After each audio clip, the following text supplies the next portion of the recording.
The One D&D Ranger is, without question, the ranger that always should have been in the game. Gone is the man versus wild explorer trope, and in is the fierce protector of the wildlands.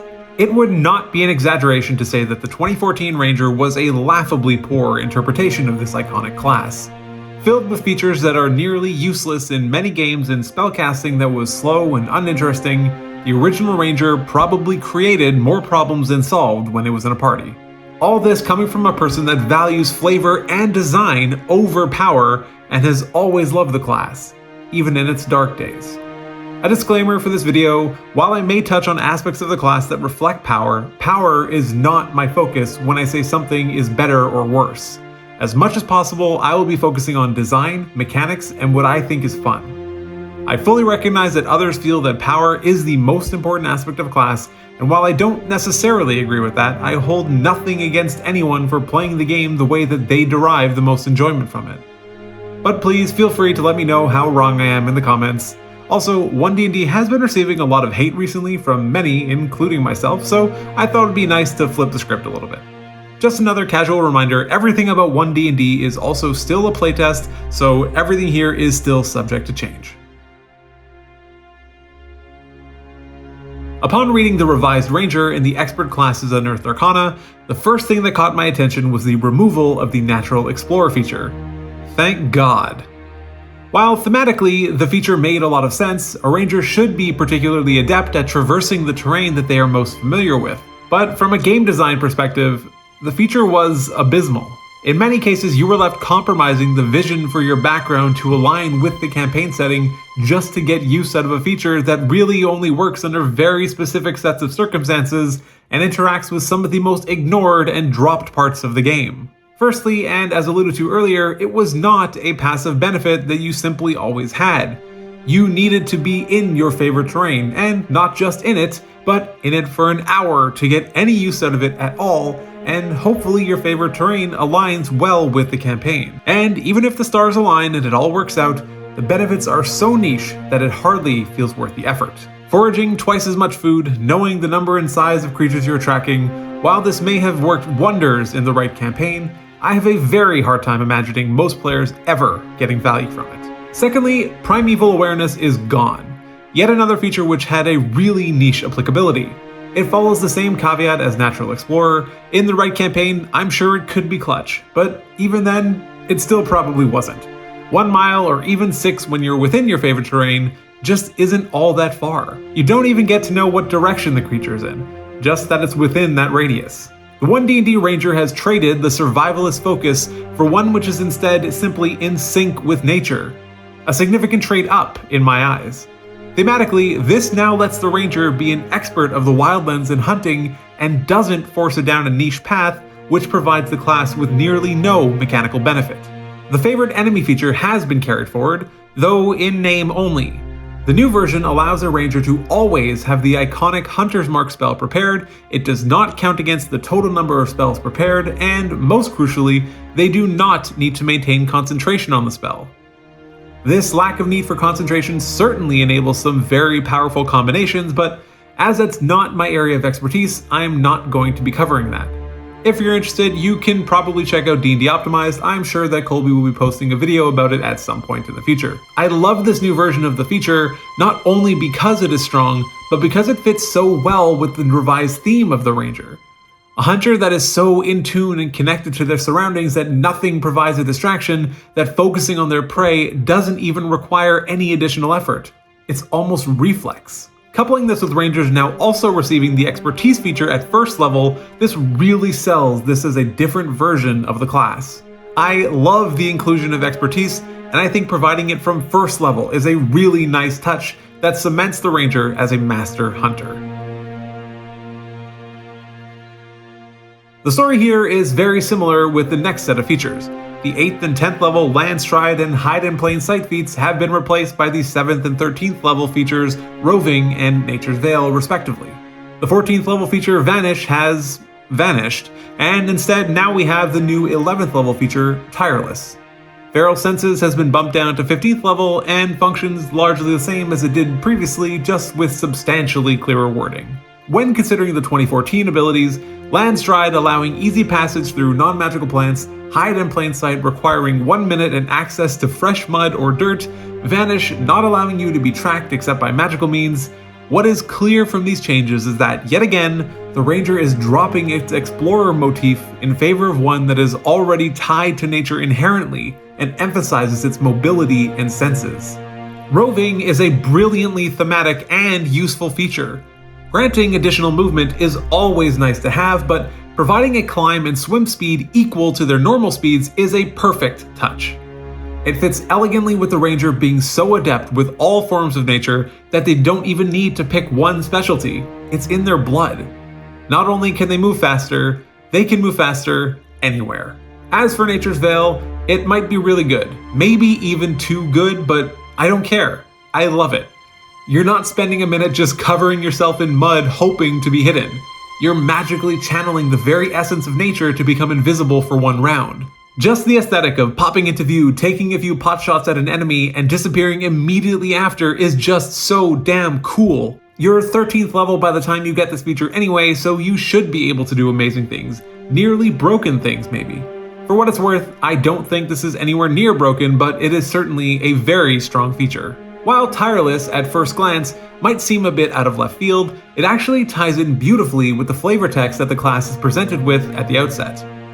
Far from the bustle of the cities, amid the trees of the trackless forests and across wide plains, Rangers keep their unending watch. Rangers don't stop.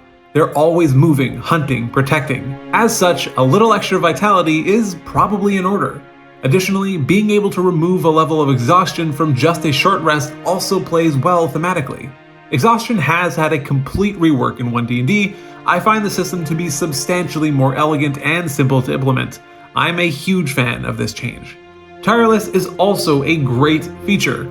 It doesn't break any rules, it's not game breaking by any means, but it just kind of makes you feel that much more powerful.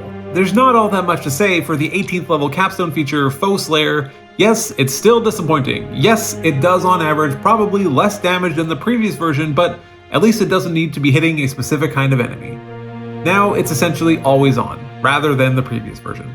If you're enjoying this video, consider subscribing to my channel so you don't miss any of my 1D&D coverage, and it also helps other people find my content. Thanks. Spellcasting with the 2014 Ranger always felt not great.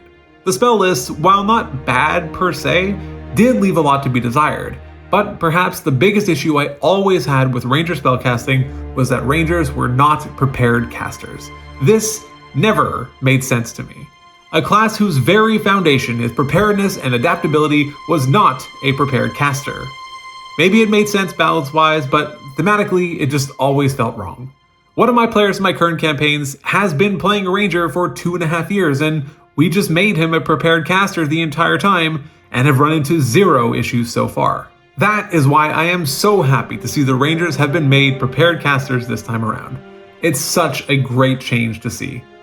And if that wasn't enough, they also have access to the spellcasting feature right away from first level, where they previously had to wait until second. It just feels so much better to jump right into being able to cast spells immediately, especially Hunter's Mark. Interestingly though, I don't have the same gripe about the way that spells must be prepared for Rangers as I did for the Bard, despite it being the same. Check out my Bard video for more information about that. I feel like it almost makes more sense. To me, it feels like with each passing level, a Ranger is getting a stronger and stronger connection to nature, and the magic granted is a representation of that. And to top it all off, they can now also use a spellcasting focus. Rangers now have access to the primal spell list, with the exception of the evocation spells on it. I find this to be a significantly better and much more well-rounded list compared to the old Ranger spell list. They now have access to spells like Guidance, Message, Healing Word, Dispel Magic, Polymorph, Scrying, and Reincarnate, just to name a few. This is a real step in the right direction. While my feelings towards the Hunter Conclave are admittedly less strong, the changes to this subclass have been receiving a lot of discussion about what was so iconic about it, the options. They've been removed, and in some cases, made worse from a power perspective.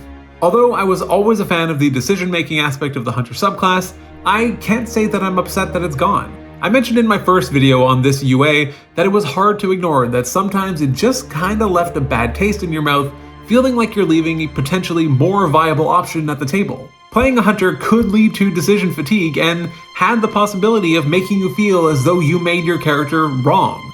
So while I did always like that aspect, I can certainly understand why it was removed and the subclass streamlined. The third level Hunter's Prey feature is essentially just the old Colossus Slayer option with the added benefit of it including unarmed strikes.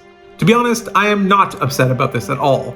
Colossus Slayer was pretty much objectively the best option anyway. It was a nearly always on feature, doesn't require there to be multiple adjacent enemies like Hordebreaker, and doesn't require large or larger creatures to miss you. Simply, it was the easiest to activate and had probably the most reliable upside. It also thematically works as again it taps into a ranger targeting its quarry and knowing exactly where its weak spots are. The defensive tactics tree has been removed entirely with no direct replacement, and again, I'm not disappointed by this. While multi-attack defense was pretty inarguably the best choice, all three choices always felt so situational and in many cases avoidable, so the whole feature just never sat well with me. The replacement 6th level Hunter's Lore is a cool and flavorful addition that really plays well into the theme of the new class, and in particular, the Hunter subclass. I can definitely see a world where it begins to lag in the later games. Something to keep in mind though is that it is essentially legit meta knowledge. A ranger can share this information that it learns so that their party is more prepared the next time a similar creature comes around. While I can certainly see its faults, I still like this feature. I won't say it's earth-shattering, but at the moment, I'm a fan. The old 11th level feature, Multi-Attack, has again had its choices removed and has been replaced with the 10th level feature, Multi-Attack, which incidentally is a modified version of the old volley choice. Honestly, I would genuinely love for someone to tell me what the problem is here. From my perspective, outside of the requirement to have an available spell slot, it's better in nearly every way. Thematically, it's very similar, but mechanically it does restrict the range to within 60 feet, but otherwise, on average, it's still likely to be more damage as each target doesn't require its own attack roll, but rather makes a saving throw, and even on a success, they're still taking damage.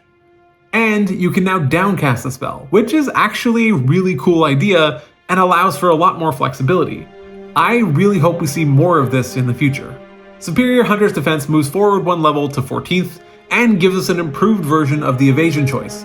This is the first time I can see a genuine argument for wanting to have a choice.